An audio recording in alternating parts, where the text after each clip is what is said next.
Bonjour. Bonjour. Bonjour. Bonjour à tous. Bonjour. Bonjour.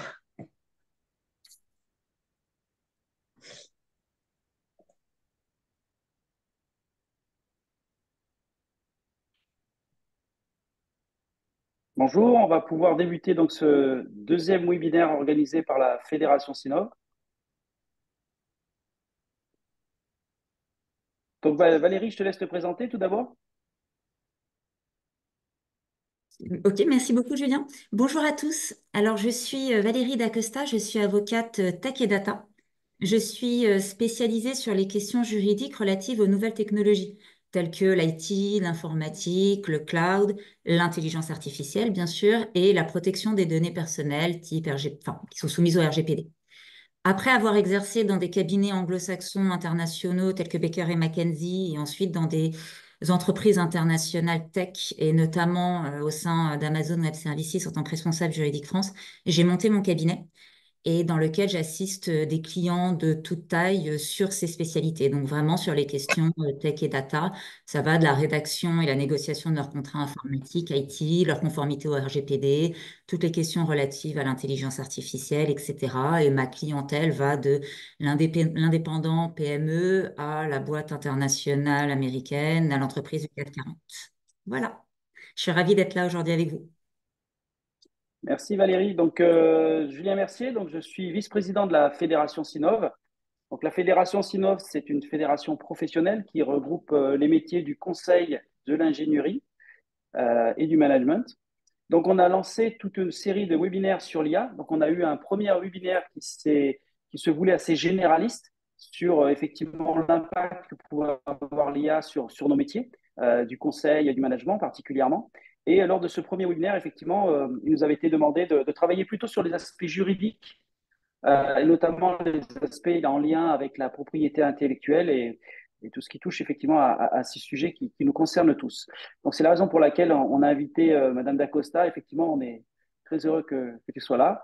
Et donc, on va pouvoir donc vous présenter effectivement les différents aspects, des préconisations, des retours d'expérience potentiels sur ce qui a été fait. Voilà. En ce qui concerne les questions, donc ce qui est prévu, c'est qu'effectivement, il y a une présentation qui dure 3 quarts d'heure et vous pourrez poser vos questions sur un temps d'un quart d'heure. Donc, vous pourrez les noter dans le chat et, euh, et Madame Dacosta sera ravie de répondre à ces questions. Donc voilà, Valérie, je te laisse la parole et voilà, bon courage. Merci.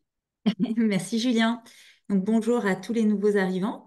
C'est avec plaisir que je vais aujourd'hui vous présenter ce webinaire donc consacré à l'intelligence artificielle et le droit.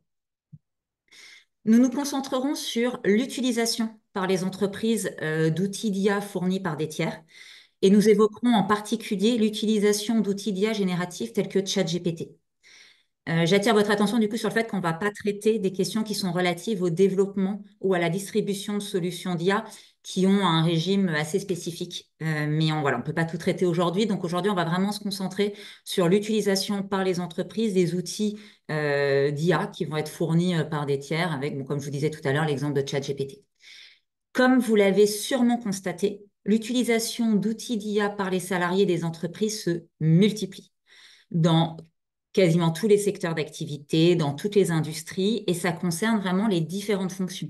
Je vois ça au niveau des fonctions marketing, développement, des développeurs, au niveau commercial, au niveau juridique. Et cela s'explique par le fort intérêt que les salariés trouvent dans cette utilisation, notamment en termes de gains de productivité, de temps, d'aide à la réflexion, de permettre de faire du brainstorming. Par exemple, l'IA est utilisée pour rédiger des emails, pour résumer des chaînes d'emails ou des ensembles de documents, pour prendre des notes de visioconférence, pour développer du code, pour créer du contenu pour leur publication sur les réseaux sociaux, pour présélectionner des CV, pour rédiger des offres d'emploi ciblées, pour brainstormer. Enfin, les utilisations de l'IA peuvent être extrêmement, extrêmement variées. Et l'utilisation d'outils d'IA génératifs, du coup, peut être un réel atout pour les entreprises, voire même un avantage concurrentiel. Et cela va probablement continuer à s'accroître. Toutefois, Cette utilisation d'IA, et notamment d'IA générative, peut présenter des risques juridiques aux conséquences financières et réputationnelles qui peuvent être très importantes pour l'entreprise utilisatrice. Donc l'idée, je vous le dis tout de suite, c'est le spoiler, mais c'est pas de vous dire faut pas utiliser l'IA, mais c'est le message, c'est vraiment il faut l'utiliser en connaissance de cause, de manière réfléchie. Donc, pendant ce séminaire, on va commencer par explorer les risques juridiques posés par l'utilisation croissante de l'intelligence artificielle et en particulier de l'IA générative. Puis nous verrons ensuite les bonnes pratiques à adopter, à mettre en place, les bons réflexes pour pouvoir adopter les IA génératives tout en limitant les risques juridiques. En fait, profiter des atouts en limitant les conséquences qui pourraient être néfastes. Mais déjà, dans cette première partie, au moment des risques juridiques, vous verrez, il y aura différents éléments qui seront utiles de toute façon dans cette deuxième partie sur les bonnes pratiques. Donc, avant de rentrer dans le vif du sujet, tout d'abord, qu'est-ce que l'IA? Qu'est-ce que l'intelligence artificielle? Je vais reprendre ici la définition qui est donnée par le règlement européen sur l'intelligence artificielle. Avec papa, c'est papa qui l'attend. Pardon? Ok. Je pense qu'il y a quelqu'un qui a oublié d'éteindre son micro volontairement. C'est bon. Enfin, sauf si c'est un message pour moi, mais dans ces cas-là, j'ai pas compris. Du coup, donc je vous disais qu'on va se baser sur la définition qui a été donnée par le règlement européen sur l'IA. Je ne sais pas si vous avez vu passer cette nouvelle, mais en fait, il y avait un règlement européen qu'on appelle aussi l'EIA Act, qui était en cours de discussion et de négociation au niveau européen depuis 2021, il me semble, et ça a été enfin adopté ce mardi, 21 mai. Et donc, le nouveau règlement s'appliquera 2 ans après son entrée en vigueur, avec quelques exceptions pour des dispositions spécifiques. Pour information, le règlement IA ne s'applique pas aux systèmes qui sont utilisés exclusivement à des fins militaires et de défense ou à des fins purement de recherche. Alors, comment ce règlement européen sur l'IA définit-il l'IA? Alors, il dit qu'un système d'IA, c'est un système automatisé qui est conçu pour fonctionner à différents niveaux d'autonomie et pour faire preuve d'une capacité d'adaptation après son déploiement, et qui, pour des objectifs explicites ou implicites, déduit, à partir des entrées qu'il reçoit, la manière de générer des sorties, telles que des prédictions, du contenu, des recommandations ou des décisions qui peuvent influencer les environnements physiques ou virtuels. Et le règlement sur l'IA définit plusieurs catégories particulières d'IA, mais ce qui nous intéresse particulièrement dans le cadre de cette introduction, c'est la définition de IA à usage général. L'IA à usage général est définie par le règlement comme, comme un système d'IA qui est fondé sur un modèle d'IA à usage général et qui a la capacité de répondre à diverses finalités, tant pour une utilisation directe que pour une intégration dans d'autres systèmes d'IA. Et donc, vous voyez que cette définition de système d'IA à usage général, elle base ce système d'IA, elle fonde ce système d'IA sur le modèle d'IA à usage général, qui est également défini par le règlement comme un modèle d'IA, y compris lorsque ce modèle d'IA est entraîné à l'aide d'un grand nombre de données, utilisant l'autosupervision à grande échelle, qui présente une généralité significative, y est capable d'exécuter de manière compétente un large éventail de tâches distinctes, indépendamment de la manière dont le modèle est mis sur le marché, et qui peut être intégré dans une variété de systèmes ou d'applications en aval. Le règlement exclut expressément les modèles d'IA qui vont être utilisés pour des activités de recherche, de développement ou de prototypage avant leur mise sur le marché.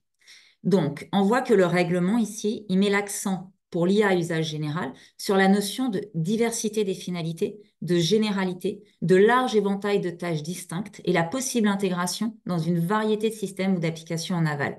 Vous l'aurez deviné, l'IA générative est un système d'intelligence artificielle qui est un exemple de IA à usage général. L'IA générative fait partie donc de cette IA à usage général.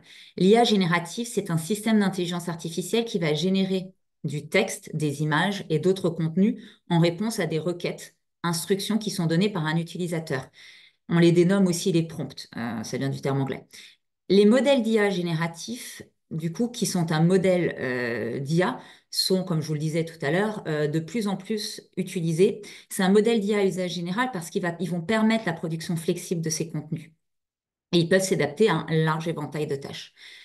Les exemples d'IA générative qui sont utilisés de manière très courante, ça va être ChatGPT, bien évidemment.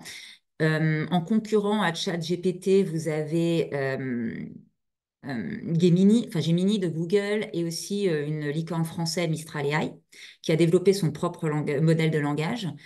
Alors, je n'ai pas réexpliqué ce qu'était ChatGPT, au cas où quelqu'un ne saurait pas, je vais quand même le dire rapidement. Donc, ChatGPT, c'est un chatbot qui a été développé par OpenAI et qui est capable de générer du texte en réponse à des requêtes, à des questions d'utilisateurs. Donc, vous rentrez votre prompt et grâce à l'énorme quantité de données qu'ils ont, leurs données d'entraînement, ChatGPT va vous sortir un résultat. D'autres exemples d'IA générative, ça va être DALL-E, Midjourney, Stable Diffusion, qui vont permettre, eux, de générer des images à partir de requêtes textuelles des utilisateurs. Donc, nous allons pouvoir maintenant aborder la première partie. Quels sont les risques juridiques de l'utilisation de l'IA par les entreprises? L'utilisation de l'IA soulève différentes questions juridiques relatives notamment à la propriété intellectuelle, à la protection des données à caractère personnel, tout ce qui est RGPD, de la confidentialité, du secret des affaires et du savoir-faire. Le vôtre, enfin celui de l'entreprise utilisatrice, mais aussi celui des tiers, et peut même être source de responsabilité pour son utilisateur. De plus, le règlement IA, donc qui vient d'être adopté, soumet les utilisateurs d'outils d'IA à différentes obligations. Abordons en premier lieu les risques liés à la propriété intellectuelle.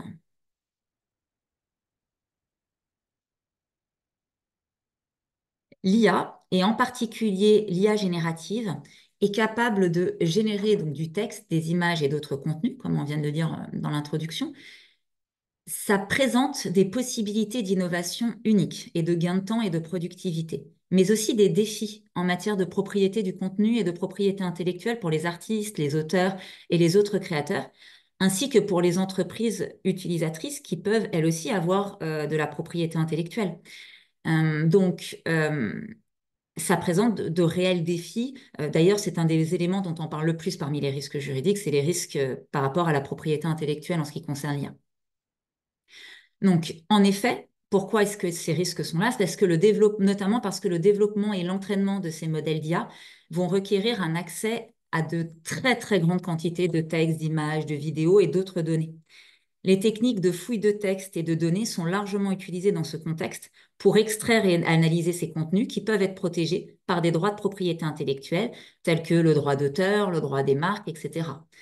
Or, comme vous le savez sûrement, toute utilisation d'un contenu protégé par un droit de propriété intellectuelle nécessite l'autorisation du titulaire des droits concernés, à moins qu'une des exceptions prévues par la loi ne s'applique. Pour les données d'entraînement, les fournisseurs de solutions d'IA peuvent bénéficier d'une exception qui est prévue par la loi en cas de fouille de texte et de données sous certaines conditions. Je ne vais pas rentrer dans le détail, mais cette exception leur permet en gros de collecter légalement ces œuvres sans l'autorisation des auteurs. Dans le cadre, encore une fois, des fouilles de texte et de données.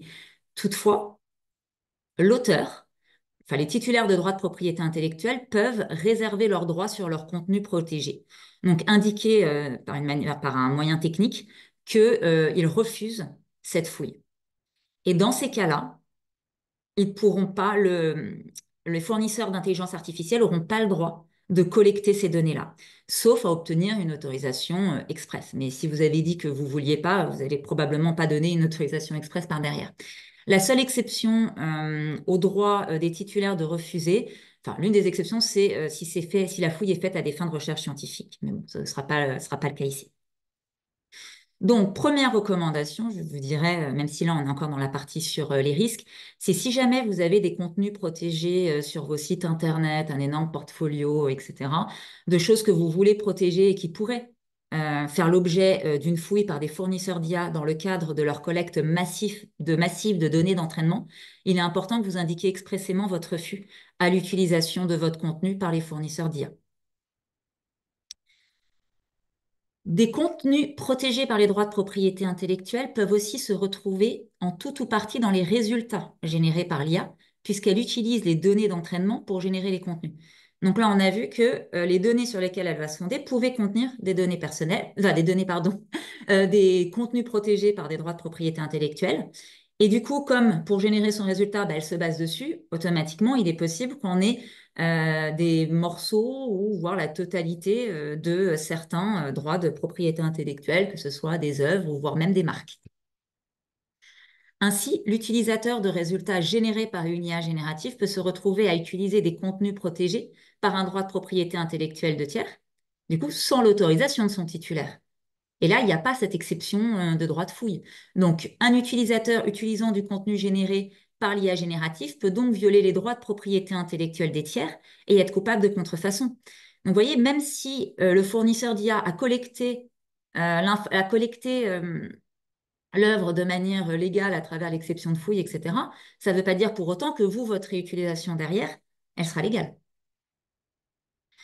Et le plus souvent, ce qui va être traître, c'est que, enfin, ce qui est pas traître, mais ce qui est compliqué, c'est que le plus souvent, l'utilisateur du contenu généré ne saura même pas qu'il utilise du contenu protégé par les droits de propriété intellectuelle de tiers, puisqu'il ne sait pas quelles données spécifiques ont été utilisées par l'IA pour produire le résultat spécifiquement généré. Donc, c'est très compliqué quand vous avez un résultat de savoir si éventuellement ça contrefait l'œuvre d'un tiers. De plus, un autre élément qui vient rajouter à ce risque par rapport aux droits de propriété intellectuelle, c'est que certains fournisseurs d'IA générative vont s'engager contractuellement dans leurs conditions générales, qu'on appellera CGU pendant ce webinaire. Ils vont s'engager dans leur CGU à ne pas réutiliser les données des prompts, donc les données que vous avez fournies à l'outil d'IA pour l'utiliser. Ils s'engagent à ne pas les réutiliser pour réentraîner l'IA, donc en tant que données d'entraînement. Mais d'autres ne s'y engagent pas du tout et indiquent au contraire dans les CGU qu'ils le font. D'autres font des versions un peu intermédiaires. Ils vont vous dire pour certaines versions, en général la version gratuite, on va réutiliser vos données d'entraînement. Par contre, si vous prenez, enfin vous les promptes dans les données d'entraînement. Par contre, si vous prenez la version payante, là, ce ne sera pas réutilisé. Autre chose que je vois aussi dans les CGU, c'est de dire, par principe, on les réutilise. Donc, le fournisseur d'IA réutilise les prompts pour entraîner son modèle d'IA. Donc, vos données vont être utilisées en tant que données d'entraînement pour entraîner l'IA, sauf si expressément, vous vous y êtes opposé en suivant un process. Donc, par rapport à vos prompts, est-ce qu'ils vont être réutilisés donc les données que vous donnez à l'IA, est-ce que ça va être réutilisé comme données d'entraînement? Ça va dépendre du fournisseur. Donc, ça va dépendre de l'outil. Et pour ça, il faut aller regarder les CGU. Et encore une fois, ça va même dépendre de la version. Et dans certains cas, même si c'est prévu que c'est réutilisé, le fournisseur vous permet de vous y opposer. Mais tout ça, c'est contractuel. Donc, il faut regarder dans les CGU pour voir à quel régime vous êtes. Ces prompts peuvent également contenir des données protégées par les droits de propriété intellectuelle de tiers ou de leur propre entreprise. Donc, quelqu'un qui utilise l'IA peut mettre dedans des éléments qui vont être sa propre propriété intellectuelle, ses dessins protégés, etc. Ou y intégrer des éléments qui relèvent de la propriété intellectuelle de tiers auxquels il a le droit d'accès, mais ce qu'il n'a pas forcément le droit de communiquer comme ça à des tiers dans le cadre de l'utilisation d'IA. Si l'utilisateur insère dans l'outil d'IA au travers des prompts des contenus protégés par des droits de propriété intellectuelle dont il est titulaire. Donc, si vous donnez à l'IA des morceaux de des contenus qui sont protégés par votre propre propriété intellectuelle, donc sur lesquels vous avez des droits de pays, marque, auteur, etc., eh ben, vos contenus pourront se retrouver en tout ou partie dans les résultats générés par des tiers, y compris vos concurrents, si l'outil d'IA utilise les prompts pour entraîner l'IA. Et vos concurrents n'auront même pas conscience de réutiliser votre pays.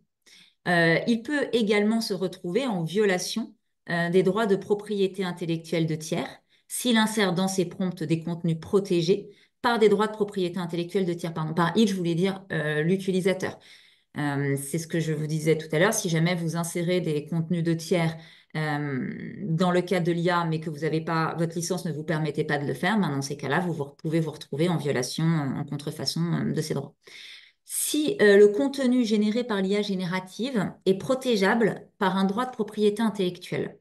Donc là, on a vu jusqu'à présent donc les données qui rentraient dans l'IA, qui étaient générées dans l'IA et les risques que ça pouvait entraîner pour des droits de propriété intellectuelle existants. Maintenant, là, on va s'interroger sur une fois que vous avez utilisé l'outil d'IA et que vous avez un résultat, un dessin, un texte, une image, que se passe-t-il? Si jamais cette œuvre, elle répond aux critères de protection du droit de propriété intellectuelle, qui va être propriétaire de cette œuvre? Est-ce que ça va être vous, utilisateur, qui avez généré l'œuvre à travers de l'outil? Est-ce que ça va être l'outil d'IA lui-même qui finalement, c'est lui qui a généré à travers ses algorithmes, etc. Ou est-ce que c'est le fournisseur de l'outil? En gros, est-ce que c'est OpenAI, ChatGPT ou vous, par exemple? L'outil, en droit français, ne sera jamais titulaire des droits de propriété intellectuelle. Mais est-ce que ça peut être le fournisseur ou l'utilisateur? La réponse va vraiment dépendre des pays et des interprétations des juges, ainsi que des circonstances d'espèce. Les futures décisions des tribunaux apporteront vraiment des précieuses précisions sur cette question. Là, voilà, du coup, c'est sous réserve de ce qui va arriver, ce que je vais vous dire maintenant. Mais en France, il semblerait possible, à ce stade, de considérer que dans certains cas, l'utilisateur de l'outil d'IA est titulaire des droits de propriété sur le contenu généré à la condition de remplir certaines conditions. Donc, vous pourriez être propriétaire, enfin, vous pourriez avoir les droits de propriété intellectuelle sur un contenu que vous avez généré par de l'IA. Pour des raisons historiques et philosophiques, le droit d'auteur est centré sur l'homme et une volonté économique aussi de ne pas mettre en concurrence les créations humaines avec des créations finalement résultant de l'intelligence artificielle qui demandent beaucoup moins d'efforts, ont justifié vraiment ce centrage du droit d'auteur sur l'homme. C'est ce qui explique qu'on ne donnera pas, en tout cas en France, la propriété intellectuelle a priori à la machine, à l'outil, au système d'IA. Donc, mais ça a aussi comme conséquence que du coup, les seules créations qui a priori pourraient être protégées par le droit d'auteur sont celles qui sont uniquement assistées par l'intelligence artificielle et non créées en totalité par l'IA. Vous voyez déjà les difficultés d'interprétation que ça va poser. Pour qu'un utilisateur puisse tenter du coup de se prévaloir d'un droit d'auteur sur le contenu généré par un outil d'IA générative, il semblerait a priori qu'il va devoir démontrer un effort intellectuel humain suffisant et l'originalité, la créativité du contenu généré. Autre question qu'il faut se poser et sur lequel il faut aller lire les CGU, c'est est-ce que l'IA, le fournisseur d'IA, retient la propriété sur les contenus générés? C'est tout à fait possible d'imaginer que dans un contrat, ChatGPT, enfin, ou un autre outil d'IA vous dise hop, hop, hop, attention, le contenu généré par l'IA, c'est ma propriété et je vous donne que des droits limités dessus. Alors, il s'avère que, donc pour savoir, il faudra regarder les CGU. Il s'avère que pour ChatGPT, d'ailleurs, je vais vous parler à plusieurs reprises des CGU de ChatGPT pour illustrer mon propos, puisque c'est quand même a priori l'un des outils qui est le plus fréquemment utilisé. J'utilise donc les CGU qu'on trouve sur Internet pour la version gratuite. C'est sur celle-ci que je me base. La version payante diffère sur différents points. Et donc, les CGU de ChatGPT indiquent dans un article notre utilisation du contenu. Nous pouvons utiliser le contenu pour fournir, maintenir, développer et améliorer nos services, nous conformer à la législation applicable, faire respecter nos conditions politiques et assurer la sécurité de nos services.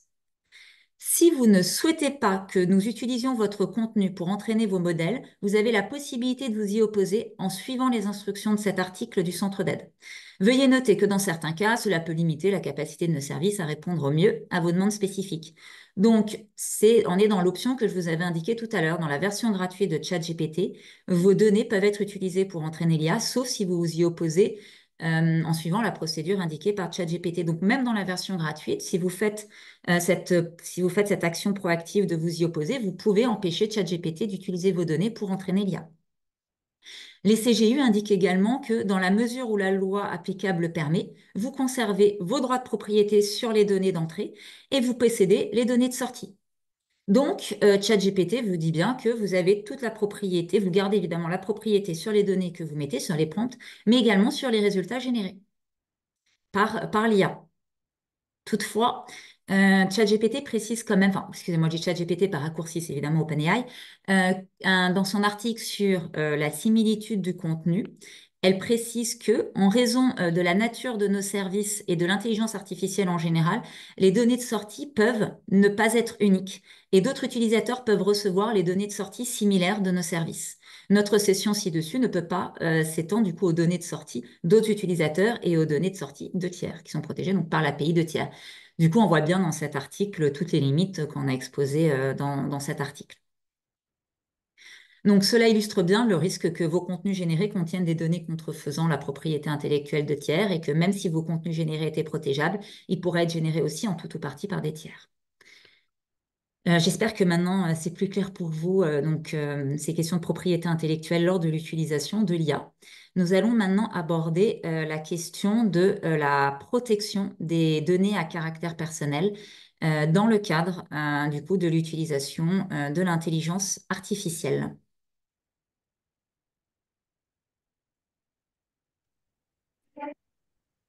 Les données à caractère personnel, que nous appellerons de manière plus simplifiée les données personnelles, sont toutes les données qui vont permettre d'identifier directement ou indirectement une personne physique. C'est très large. Ça va être évidemment le nom et le prénom d'une personne, mais également dans une adresse email professionnelle. Souvent, les gens disent c'est professionnel, du coup, c'est pas une donnée personnelle. C'est faux. Si l'adresse email professionnelle contient le nom ou prénom de la personne, ben, du coup, ça permet de l'identifier, donc c'est bien une donnée personnelle. Ça va être aussi l'emploi, sa situation familiale, son adresse IP, ses habitudes de vie, sa date de naissance, son adresse, etc. Les données personnelles sont protégées par un règlement européen qui s'appelle le RGPD, enfin qu'on appelle le RGPD par raccourci ou GDPR en anglais, et qui fixe de nombreuses obligations à respecter pour tout traitement de ces données.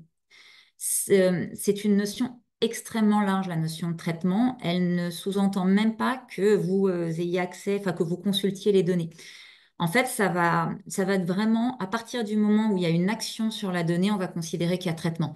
Donc, ça peut être le simple hébergement, la communication, l'accès à distance, le fait de les reproduire, voilà, le fait de les collecter, etc. C'est vraiment extrêmement large. Donc, dès qu'il y a un traitement de données personnelles, donc d'ailleurs qu'il y a une action sur ces données personnelles dont la définition est aussi très large, le RGPD va pouvoir s'appliquer. On remarque que consciemment ou non, intentionnellement ou non, il y a des salariés qui incluent des données personnelles dans leur prompt lors de l'utilisation d'outils génératifs. Par exemple, lorsqu'ils utilisent une IA pour résumer des chaînes d'emails, ben, dans les emails, il est possible qu'il y ait des données personnelles. Il y en aura même probablement. Lorsqu'une IA est utilisée pour sélectionner les CV, il y aura beaucoup de données personnelles, telles que la photo, le nom, le prénom, etc. Enfin, toutes les informations qu'il y a dans le CV sont quand même, pour la majeure partie, des informations personnelles, des données personnelles. La communication de ces données aux fournisseurs d'IA, le simple hébergement de ces données, par exemple, dans l'historique de conversation que vous pouvez avoir avec l'outil, sont soumises aux règles du RGPD. De plus, comme nous l'avons vu dans la partie précédente, certains outils d'IA générative réutilisent les données des prompts pour entraîner l'IA. Et donc, les données personnelles incluses dans ces prompts pourront aussi se retrouver dans les contenus générés avec cette IA par des tiers qui auront donc ainsi accès à ces données personnelles. Donc, l'utilisation de telles données par les utilisateurs d'IA est soumise aux obligations du RGPD. De surcroît, compte tenu de la quantité massive de données collectées sur Internet par les fournisseurs d'IA, il est possible que les données d'entraînement contiennent des données personnelles aussi. Ah oui, alors ça, j'insiste là-dessus parce que c'est une erreur que je vois assez fréquemment. Beaucoup de personnes pensent que parce que les données sont publiques, publiées sur un site Internet, publiées sur un réseau professionnel tel que LinkedIn ou publiées sur un réseau personnel, qu'à partir du moment où elles sont accessibles librement, enfin, elles sont accessibles au public. Enfin, vous pouvez y accéder avec votre connexion Internet en allant sur le site ou sur le réseau. Les personnes croient que ces données ont perdu finalement ont perdu leur protection et sont réutilisables comme on le souhaite. C'est faux. Le RGPD s'applique. Elles ne perdent pas leur nature de données à caractère personnel. C'est pas parce que j'ai accepté de mettre une donnée à caractère personnel sur mon profil LinkedIn, mon numéro de téléphone ou mon adresse email que j'autorise toute personne à en faire ce qu'ils veulent et à le réutiliser comme bon leur semble. La réutilisation devra être respectée, les règles du RGPD, comme pour toute autre donnée. qui n'auraient pas été publiés. Les contenus générés par l'IA, donc je ferme cette parenthèse sur les contenus publics, mais donc les contenus générés par l'IA peuvent donc contenir des données personnelles qui ne respectent pas le RGPD et dont l'utilisation serait une violation du RGPD par l'utilisateur. Même si les données personnelles ont été collectées et incluses dans les résultats de manière conforme au RGPD, l'utilisation de ces données doit tout de même respecter les règles du RGPD pour que vous puissiez les utiliser. Donc, un utilisateur d'IA générative doit veiller à respecter le RGPD tout au long de l'utilisation de son IA, lors du prompt, lors du stockage des données, est-ce qu'il conserve ou pas ces données et ces conversations, lors de l'utilisation des résultats générés vraiment tout au long de l'utilisation, et tant pour les données personnelles qu'il va lui-même inclure que pour celles qui pourraient être générées par l'IA. Et il est vraiment important que les entreprises veillent à cela, veillent à respecter le RGPD parce qu'en cas de violation, il y a des amendes qui peuvent être vraiment très lourdes. Et en plus, le RGPD, la protection des données personnelles, c'est quelque chose auquel le public est particulièrement sensible. Donc, les dommages réputationnels qui peuvent être liés à une telle violation ne sont pas anodins. Je vais vous exposer à présent quelques principes RGPD à avoir en tête lorsque vous utilisez de l'IA générative. Vous vous doutez bien que dans le cadre de ce webinaire, je ne vais pas pouvoir être exhaustive, puis je risque en plus d'en perdre beaucoup d'entre vous en chemin, parce que ce serait quand même très intense, vu il y en a quand même un certain nombre, et puis il faut les comprendre. Mais je vais essayer voilà, d'en évoquer quelques-uns qui sont particulièrement présents dans le cadre de l'utilisation de l'IA générative, mais voilà, ce n'est pas exhaustif. Donc, tout d'abord, le RGPD va imposer une obligation d'information des personnes concernées. Les personnes concernées au sens du RGPD, ça va être toute personne dont on collecte, enfin, c'est la personne concernée, c'est la personne dont on a collecté les données, la donnée personnelle. Donc, c'est la personne dont on a le nom et le prénom. Le RGPD oblige la personne qui traite des données à informer les personnes concernées d'un certain nombre d'informations. C'est une logique de transparence. On veut que les personnes concernées sachent comment sont traitées leurs données et finalement ne perdent pas le contrôle sur leurs données. C'est pour répondre à cette obligation que les entreprises sont obligées de publier et de communiquer des politiques de confidentialité, les privacy policy. Et dans cette politique, vous devrez du coup indiquer toute une liste d'informations qui sont listées par le RGPD. Et l'une d'elles notamment, c'est la finalité du traitement. La finalité du traitement, c'est la raison pour laquelle vous avez collecté cette donnée. Qu'est-ce que vous allez faire de cette donnée? Le RGPD exige que les données personnelles ne soient collectées que pour des finalités qui vont être spécifiques, explicites et légitimes, et que les personnes concernées soient informées de ces finalités. Je traite vos données dans le cadre RH pour pouvoir fournir votre paye, ou dans le cadre, je traite vos informations, l'email, nom, prénom, etc., de mes interlocuteurs dans l'entreprise partenaire pour pouvoir gérer le contrat que nous sommes en train de signer, par exemple. Enfin, voilà, où je collecte vos données personnelles pour assurer la livraison du produit acheté. Voilà, c'est ça, c'est la finalité, c'est pourquoi on collecte ces données. Donc, les données doivent être utilisées pour les finalités pour lesquelles elles ont été collectées. Donc, je ne peux pas collecter vos informations pour une finalité précise et puis ensuite les utiliser pour complètement autre chose, alors que vous, voilà, vous n'avez pas été informé, ce n'est pas pour ça que la donnée a été collectée. L'utilisation d'IA générative comme ChatGPT peut entraîner une violation de ce principe si les données personnelles sont utilisées à des fins différentes de celles pour lesquelles elles ont été initialement collectées. Par exemple, dans la partons de la version gratuite de ChatGPT, dans lequel vous n'auriez pas mis en place la procédure vous n'auriez pas suivi la procédure d'opposition. Donc, du coup, vos données sont réutilisées pour entraîner l'IA. Et ben, dans ce cadre-là, si vous mettez des données personnelles dedans, ne serait-ce que le nom et l'email de la personne pour laquelle vous voulez rédiger l'email. Enfin, vous voulez que ChatGPT vous rédige un email ou les noms et prénoms qui sont dans la chaîne d'email que vous avez demandé à ChatGPT de résumer.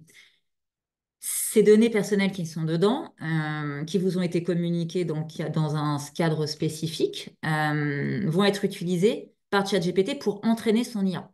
Vous vous doutez bien que ce n'est pas du tout la finalité qui est prévu du coup a priori dans la politique de confidentialité. Alors maintenant, peut-être qu'avec l'évolution des techniques, dès l'origine, dès la collecte des données, on se posera cette question et on fera ce qu'il faut pour que le traitement puisse être fait dans ce cadre-là. Mais en tout cas, au jour d'aujourd'hui, dans la majorité des cas, ça n'a pas été prévu au début. Donc, ce serait un détournement de la finalité et un manque d'information de la personne concernée. Du coup, une violation du RGPD. Toutefois, une utilisation de l'IA de manière complètement conforme aux politiques de confidentialité et aux finalités initiales, je pense à l'utilisation d'une IA pour laquelle il y aurait pas, du coup, l'IA ne réutiliserait pas les données pour une autre finalité, et vous utilisez cette IA que finalement pour faire une tâche que vous auriez fait vous-même manuellement, elle va juste vous la faire plus vite, mais il n'y a rien d'autre qui est fait derrière. Maintenant, dans ces cas-là, vous voyez, le principe d'information et de finalité pourrait ne pas être violé. En tout cas, par rapport à la finalité. Après, il faut voir si les données sont stockées à l'étranger, etc. Enfin, ça, c'est d'autres principes. Mais sur ces principes-là, voilà, enfin, il ne s'oppose pas en principe, c'est un mauvais jeu de mots, mais voilà, ça ne s'oppose pas de manière générale à l'utilisation de l'IA. C'est juste qu'il faut le faire de façon à respecter la finalité et que l'information sur cette finalité était correctement donnée. Un autre principe RGPD qu'il faut avoir à l'esprit lors de l'utilisation d'IA est celui de la minimisation. Le RGPD impose de ne collecter et ne traiter que les données strictement nécessaires à la finalité du traitement. Cela signifie que lors de l'utilisation de l'IA, les utilisateurs doivent trier les données personnelles et s'assurer. Excusez-moi, je suis en train de voir l'heure, ça va perturber parce que je pense qu'il faut que j'accélère un petit peu pour avoir le temps de finir.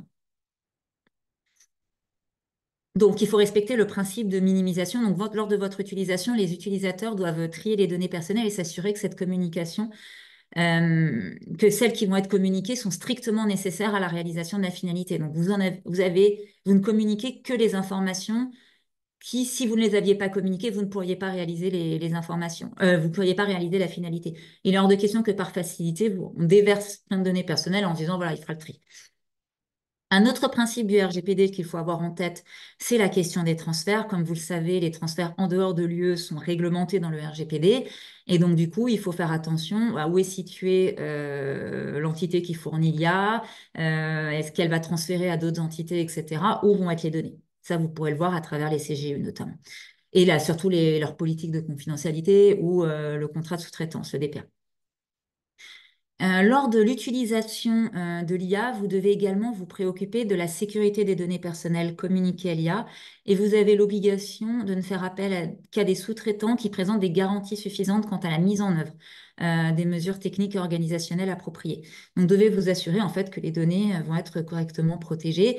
Alors, et on prend quand même en compte il faut quand même prendre en compte la nature du risque, la nature du traitement, etc. Vous ne mettez pas en place les mêmes mesures de sécurité si vous avez des données de santé que si vous avez juste un email professionnel. Voilà, donc faut par rapport à l'enjeu, mais il faut quand même veiller à ça.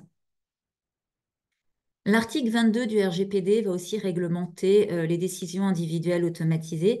Donc voilà, sachez que si vous utilisez l'IA pour faire une décision individuelle automatisée, il y a des règles spécifiques aussi qui vont s'appliquer.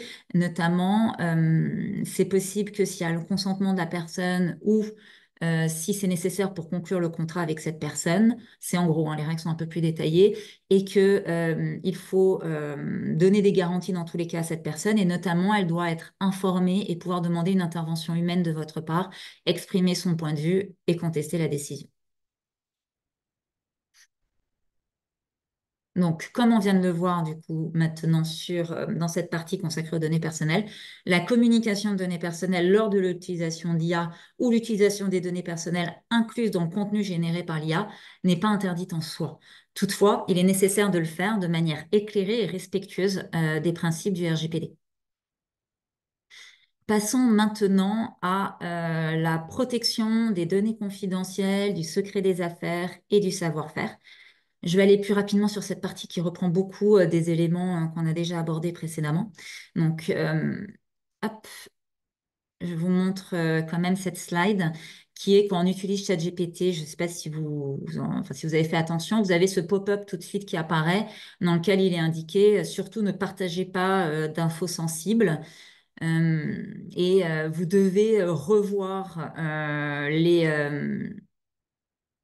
devez revoir ce qui aura été indiqué. Alors ça, excusez-moi, c'est la deuxième. C'est le check your facts qui est en petit et qu'on verra plus en détail plus tard. Donc, vous voyez, ChatGPT lui-même vous recommande de ne pas communiquer d'informations sensibles. Alors là, il vise probablement les données personnelles et les données protégées par l'API, mais il vise également les données sensibles pour votre entreprise, telles que votre savoir-faire, vos secrets d'affaires, les informations concernant votre entreprise et votre activité que vous pouvez considérer comme confidentielles. Comme nous l'avons vu précédemment, les prompts peuvent être réutilisés pour entraîner l'IA et apparaître ainsi en tout ou partie dans les résultats générés au travers de l'IA par des tiers, y compris vos concurrents. Vous n'avez peut-être pas envie de leur donner ce genre d'informations. De plus, si vous hébergez du contenu sur de l'IA, tel que les historiques de conversation avec l'IA, et que cette IA est victime d'une cyberattaque, par exemple, vos données pourront être divulguées à des tiers. Donc, interrogez-vous sur, voilà, si jamais il y a une attaque, qu'il y a une faille de sécurité pour une raison X ou Y, est-ce que j'ai vraiment envie quelles seraient les conséquences si ces données étaient connues du public? De plus, votre entreprise détient des données tiers qui sont confidentielles et dont la confidentialité est protégée, par exemple, par un contrat, un NDA, un accord de confidentialité ou par une clause de contrat. Et la communication de ces informations, du coup, elle vous est interdite et elle va engager votre responsabilité. Par exemple, souvent, les clauses d'un contrat avec le client ou un partenaire, les prix proposés par un prestataire, les détails d'un projet d'un client sont souvent confidentiels et protégés par cette clause contractuelle. Du coup, ça fait une transition avec cette partie sur la responsabilité que je vais aborder maintenant. Les contenus générés par de l'IA peuvent être inexacts. Et ça, voilà, c'est ChatGPT qui vous le dit lui-même avec voilà, un petit triangle d'attention. Vérifiez vos faits. ChatGPT peut vous fournir des informations qui ne sont pas exactes et ça n'a pas pour but de vous donner des conseils. Donc, ChatGPT indique expressément par ce pop-up qu'il faut que vous vérifiez les faits, car ça peut être inexact. ChatGPT détaille cela très clairement dans une clause intitulée Exactitude de ces CGU, que je vais vous lire rapidement, alors en partie. Il dit, parce que c'est intéressant ce qu'il explique en plus, le raisonnement derrière, c'est l'intelligence artificielle et le machine learning sont des domaines d'études qui évoluent rapidement. Bon, ils disent qu'ils travaillent constamment pour l'amélioration de ces services, pour les rendre plus fiables, plus sûrs, mais compte tenu de la nature probabiliste du machine learning, l'utilisation de nos services peut, dans certaines situations, donner lieu à des données de sortie, donc les données générées par l'IA, qui ne reflètent pas fidèlement des personnes, des lieux ou des faits réels. Et du coup, il vous oblige à reconnaître que les données de sortie peuvent ne pas toujours être précises, que vous ne devez pas les considérer comme une source de vérité ou d'information factuelle, ni comme un substitut au conseil d'un professionnel, que vous devez évaluer la précision et la pertinence des données, y compris en recourant à un examen humain le cas échéant, et avant de les utiliser ou de partager ces résultats, que vous ne devez pas utiliser les résultats concernant une personne à des fins susceptibles d'avoir un impact juridique ou matériel sur cette personne, et que, comme si on n'avait pas encore compris, il rajoute un paragraphe disant que les données peuvent être incomplètes, incorrectes ou offensantes, que ça représente pas en aucun cas que ça ne représente en aucun cas le point de vue d'OpenAI, et que si les résultats font référence à des produits ou des services de tiers, cela ne signifie pas que les tiers adhèrent ou sont affiliés à OpenAI. Donc, on voit bien ici que l'objectif d'OpenAI, donc le fournisseur de ChatGPT, c'est de limiter sa responsabilité. Toutefois, les conseils qu'elle formule ici font sens au regard du fonctionnement d'un outil d'IA qui, effectivement, en tout cas au jour d'aujourd'hui, de par son fonctionnement, peut entraîner un risque d'erreur. C'est pas fiable à 100%. Donc, l'IA doit rester un outil assistant l'utilisateur, mais il ne peut pas totalement le substituer. Parce qu'il ne faut pas oublier que l'utilisateur va rester responsable des préjudices qu'il cause au travers des contenus générés et qu'il doit donc vérifier il doit donc vérifier les contenus générés avant de les utiliser. S'il utilise un contenu généré par de l'IA qui est erroné, alors il sera responsable vis-à-vis des tiers de son utilisation. Donc, vous subirez un préjudice, mais en plus, vous pourrez faire subir un préjudice à des tiers du fait de ce contenu dont vous serez responsable. Alors, il pourra essayer de se retourner contre le fournisseur de la solution d'intelligence artificielle. Toutefois, Ce fournisseur aura probablement inclus des clauses dans les CGU similaires à celles qu'on vient de voir pour ChatGPT. Et compte tenu du fonctionnement de l'intelligence artificielle, il sera peut-être compliqué quand même d'engager sa responsabilité pour l'inexactitude des contenus. Et en plus, même si vous parveniez à dire qu'il était responsable, eh ben, il aura probablement intégré dans ses CGU, comme le fait ChatGPT d'ailleurs, des clauses qui viennent exclure des garanties et limiter très fortement leur responsabilité. C'est le cas de ChatGPT, donc je ne vais pas vous les lire, mais il a des gros paragraphes d'exclusion de sa garantie et de grosses limitations de sa responsabilité. Donc il exclut plein de situations où il dit qu'il sera de toute façon pas responsable pour ça.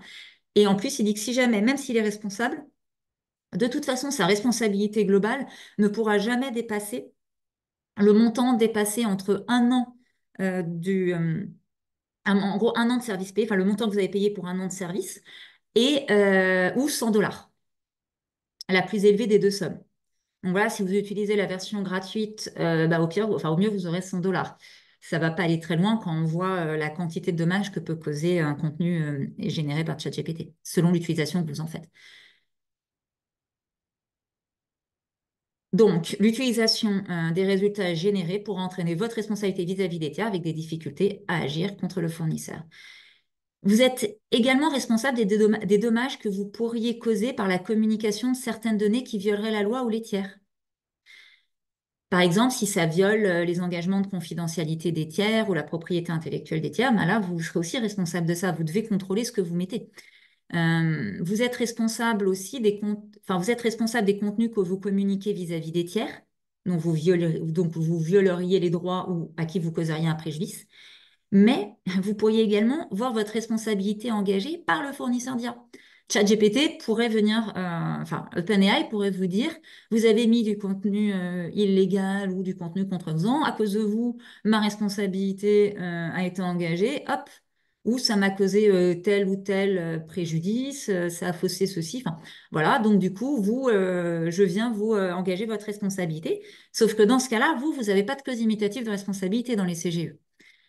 Et donc, d'ailleurs, ChatGPT prévoit expressément que vous nous indemniserez, donc vous étant l'utilisateur, vous nous indemniserez et nous étant ChatGPT, enfin OpenAI, vous nous indemniserez et nous tiendrez indemnes, ainsi que nos affiliés et notre personnel, de tous les coûts, pertes, responsabilités et dépenses, y compris les frais d'avocat, résultant de réclamations de tiers, découlant de ou liés à votre utilisation des services et du contenu ou à toute violation des CGU. Alors, pour finir cette section sur les risques, abordons rapidement le règlement européen sur l'IA. Rapidement, le règlement européen parle de déployeur. C'est un terme qu'il utilise. Ça vise une personne physique ou morale, une autorité publique, une agence ou tout autre organisme qui va en fait utiliser sous sa propre autorité un système d'IA, sauf lorsque ce système est utilisé dans le cadre d'une activité personnelle à caractère non professionnel. Donc en fait, ça couvre l'utilisateur que j'ai mentionné depuis tout à l'heure, mais je trouve que le terme utilisateur est plus facile de compréhension à premier abord. Le champ d'application territorial de ce règlement est très large puisqu'il va s'appliquer aux déployeurs qui sont situés, donc aux utilisateurs qui sont situés dans l'Union européenne, mais également quand le fournisseur de l'IA et les déployeurs sont situés en dehors de l'Union européenne, dès lors que les résultats générés par le système sont utilisés dans l'Union européenne. Rapidement, parce que le but, c'est pas du tout d'aller, je vais pas vous présenter, de toute façon, il ne reste plus beaucoup de temps en longueur ce règlement. Je vais juste attirer votre attention sur différents points du règlement qui ont un impact lors de l'utilisation d'IA, notamment d'IA générative. Donc, le règlement, mais quand même, petite présentation très rapide du règlement, c'est basé sur une approche basée sur le risque. Ce qui signifie en fait que plus le risque de nuire à la société est élevé, plus les règles vont être strictes. Donc, en fait, le règlement va distinguer entre différents types d'IA, les IA prohibées, les IA au risque, etc. Et il va leur affecter différentes obligations qui vont prendre en compte ce niveau de risque. Donc, en fonction de l'IA, vous n'avez pas le même régime et pas les mêmes obligations. Le règlement prévoit une catégorie qui est l'IA à usage général, qu'on a définie en introduction et qui comprend donc l'IA générative, comme on l'a expliqué. Et le règlement va poser des obligations à la charge des fournisseurs d'IA à usage général et non des déployeurs.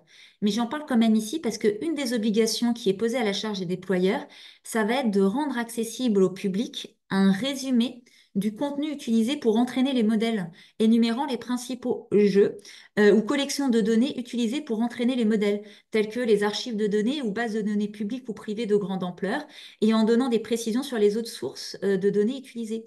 Et en fait, donc ça, c'est une obligation du coup de plus grande transparence et c'est très intéressant pour faire une analyse de l'outil et des risques. Analyse qui est nécessaire, comme on va le voir dans la seconde partie. Le règlement va également imposer aux fournisseurs d'IA à usage général de mettre en place une politique, vous savez, pour prendre en compte les refus, enfin les oppositions à la fouille, qu'on a aussi mentionné précédemment. Et il va aussi distinguer parmi les IA à usage général ceux qui présentent un risque systémique. Alors dans ce cas-là, ils ont des obligations, les fournisseurs, hein, pas vous, ont des obligations supplémentaires pour analyser et atténuer ces risques.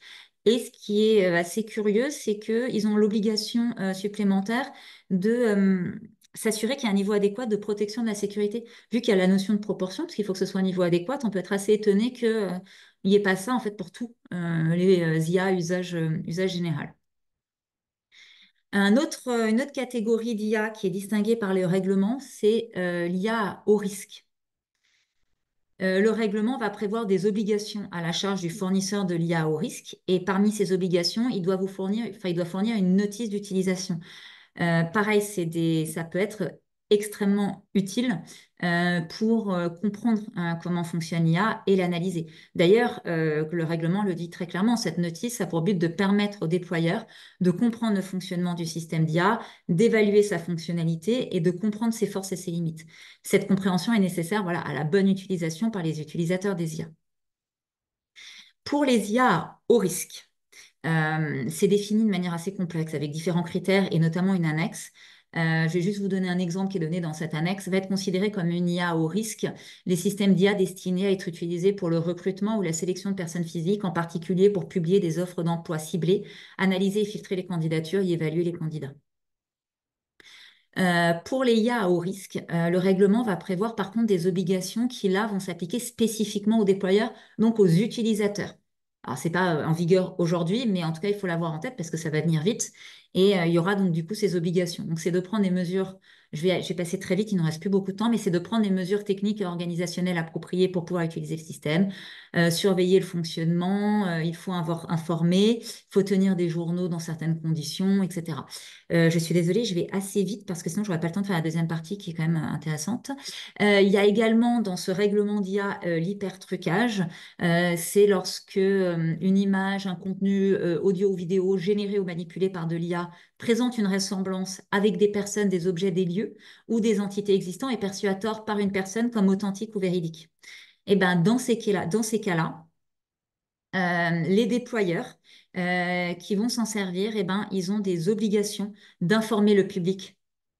Ils doivent s'assurer qu'on sait bien, on sait bien que c'est du contenu qui a été créé ou manipulé par de l'IA.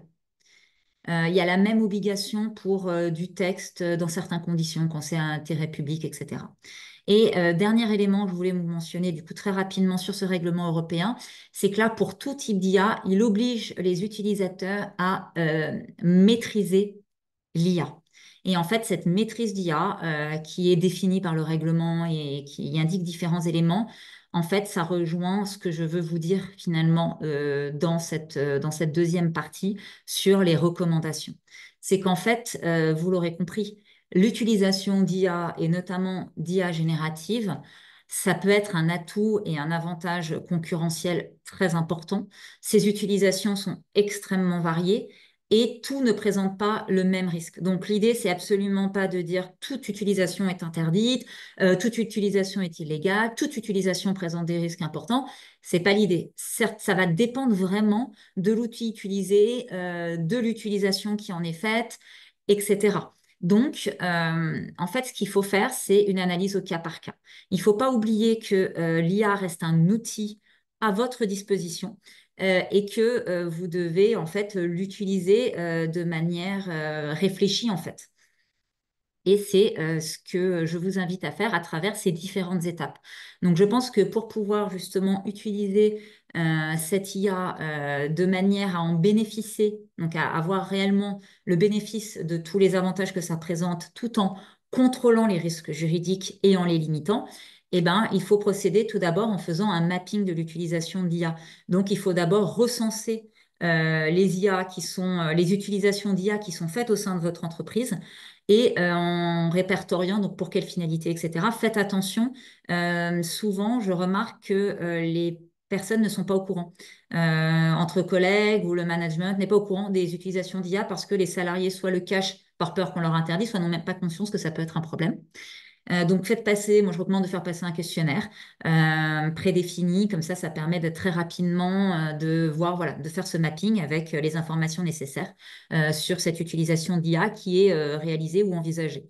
Lorsque vous avez réalisé ce mapping, je vous recommande de faire une analyse des risques juridiques propres à chaque type d'utilisation envisagée de l'IA, identifier lors du mapping et leur impact potentiel sur votre entreprise. Pour réaliser cette analyse, il faudra se poser différentes questions par rapport aux risques, notamment qu'on vient d'évoquer. Lorsque vous aurez identifié les risques afférents à chaque utilisation, donc les étapes 1 et 2, eh bien, je vous recommande de choisir l'IA, donc de faire une analyse des outils, mais non pas pour en choisir une pour tous, mais pour choisir pour chaque utilisation quelle est l'IA adaptée. On peut très bien imaginer qu'un outil d'IA soit interdit pour certaines utilisations et recommandé pour d'autres. Et aussi les conditions dans lesquelles cette IA est acceptable. Ce qui vient à la quatrième étape, qui est mettre en place une politique interne d'utilisation de l'IA.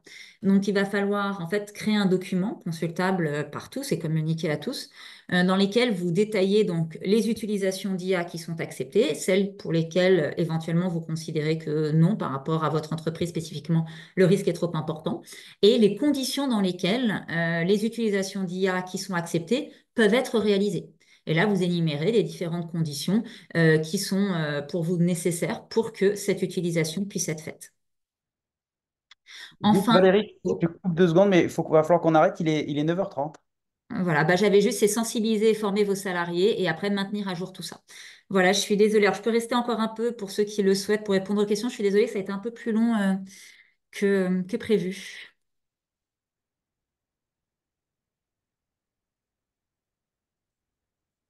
Vous m'entendez? Oui. Oui, pardon. J'avais une question qui a été posée au début, c'était euh, quid de l'utilisation du chat éphémère? Il semblait que les données n'étaient pas conservées. Dans le chat éphémère, dans ChatGPT? Ouais, je pense que c'est ça, ouais. Quand les gens font effectivement vont échanger directement avec ChatGPT en éphémère, mais c'est ce que je crois comprendre. Mais a priori, c'est pas le cas. Mm. Bah, il faut regarder les CGU. Est-ce qu'il y aurait des CGU spécifiques pour cette version-là? Je ne peux pas vous dire comme ça. En tout cas, ce qui est sûr, c'est enfin, ils ont forcément, surtout des OpenAI, ils ont enfin, des conditions générales d'utilisation, les terms of use, qui sont sur le site. C'est très facile, hein. C'est généralement en bas, en fait, en bas de l'outil ou en bas de leur page, vous avez un côté Terms and Conditions. Et dedans, vous cliquez et vous avez, soit en anglais, soit en français, mais les conditions d'utilisation. Et du coup, vous aurez toutes ces informations de manière très claire. Il vous informe là-dessus. En plus, OpenAI fait des fiches, enfin, ils essayent de faire des résumés avec sous forme de FAQ, etc., pour répondre à toutes ces questions. Mais là, sans vérifier, je ne veux pas vous dire une bêtise. En tout cas, moi, ce que je vous ai dit, c'est ce que j'ai vu sur les CGU de la version gratuite en ligne. Pour information, dans le groupe de travail IA de la fédération, on va travailler justement sur les CGU de différentes plateformes d'IA générative et proposer un tableau justement pour répondre à ces questions. C'est selon le type d'abonnement qu'on a, quelle est l'exposition que l'on a au niveau des risques de captage des données, etc. Et les règles qui sont définies par les éditeurs de logiciels.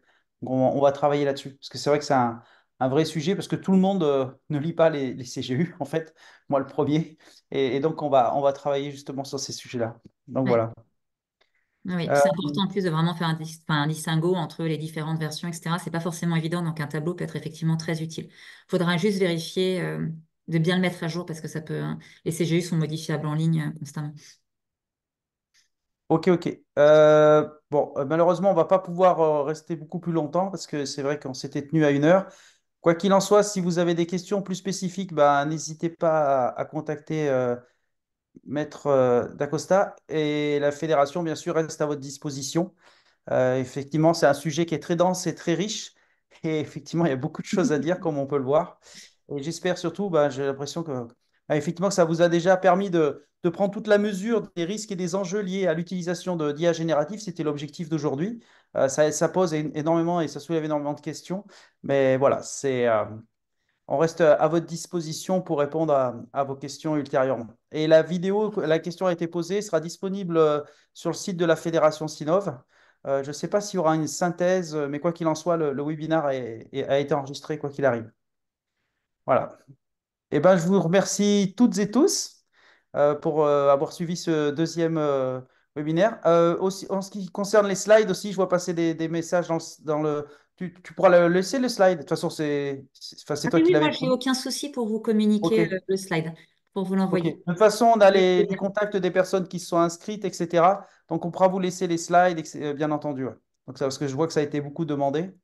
Donc, voilà. Eh ben, je vous souhaite toutes et à tous une très belle journée et puis à bientôt. Et puis, rendez-vous au prochain webinaire qui aura lieu dans quelques mois ou quelques semaines. Il faut qu'on le programme d'ici là.